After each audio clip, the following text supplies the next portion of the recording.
Blessings. Welcome to today's Law Enforcement Daily Devotional. Today we're in Psalms and we're in chapters 122, 124, 133, and 136. So if you have your Bible, go ahead and open it up and follow along. And we'll start in chapter 133, verse 1. And this is a great verse that pertains to us as law enforcement officers while we're on this earth, but it also pertains to our spirit and the afterlife or the eternal, God's kingdom. This has big implications for both. The verse says, "How good and how pleasant it is for brothers to dwell together in unity." We, as law enforcement officers, we get this. We hang out together all the time. When I was working with Dallas PD, my partner Tommy Granado, um, good Christian man, we hung out together. We worked together on shift. Spent 8 hours a day in a car working Southeast Dallas, and then on our days off, our families would hang out together, and there was this bond. And I think law enforcement gets this. We have to watch each other's backs, so we know how important that unity is, being on the same page. You military guys, you understand this really well also because of being in combat, having to have each other's back. Y'all have each other's six. Um, but as cops, especially Christian cops, it's also equally important, or even more important, to be accountable to each other spiritually, to make sure that as law enforcement officers, we don't get off the path. We stay on the path, and we're all going to veer off at one time or other. But to have another Christian law enforcement officer to pull you back into the path and say, "Hey, brother, you're going down the wrong road. This path leads to destruction. Let's get back, get our focus back on God and what's important and carrying out His justice and being a good example to our communities." So it's very important. Jumping down to 134, verse 1, I just love this verse, and um, I'm positive it was not written from the angle that I'm fixing to talk about. But it says, "Blessed are those who work at night in the Lord's house."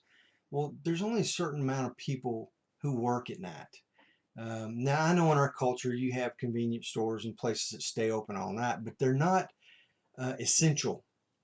The only essential, necessary profession that stays up all night long is law enforcement. I mean, even firemen and paramedics go back to their stations and sleep in their bunks unless they get a call. But a law enforcement officer has to stay alert all night long.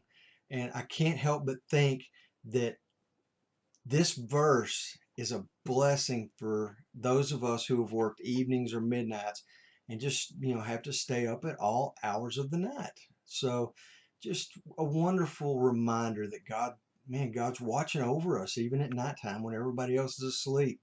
Again, verse 134, verse 3, or chapter 134, verse 3, "You who work nights, may the Lord bless you." I love that. 135, verse 6, "Whatever the Lord pleases, He does, in heaven and in earth, in the seas and in all the deeps." God does what pleases Him. I mean, if you were king and you could do whatever you wanted, think about it. What would you do? Well, I think it's cool that we serve a God that can do anything He wants, but He does good.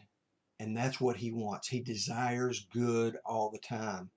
Man, aren't you glad we worship a God who only wants good, who only does good? Compassion, mercy, grace. Wow, it's good to have a God, to have our God, the one and only creator of heaven and earth, want to only do good all the time. But as children of God, and He's a God of justice, that's doing good, He expects us to reflect that goodness, that righteousness, that justice. And that's why it is so important in this culture, I think, to be a peace officer, because we fall right into His plan. And some of us may not have even known it when we took this job, but we are doing the work that He's called us to.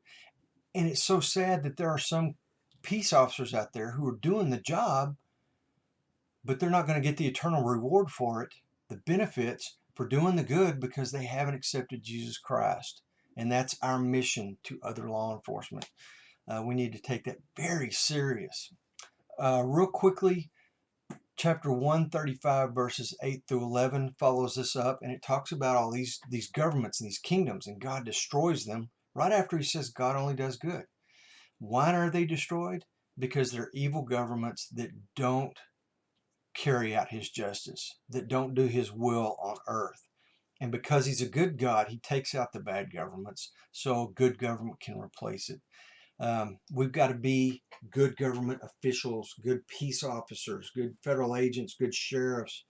It's very important, but it's more important to know who Jesus Christ is. So if you've got somebody on your shift, man, share with them, lead them to Christ, um, give them over to somebody in your church or somebody else who can, share the gospel with them.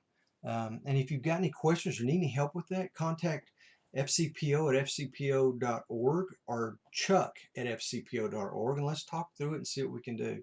Anyway, tomorrow's read Psalm 138 through 39, 145, 148, and 150.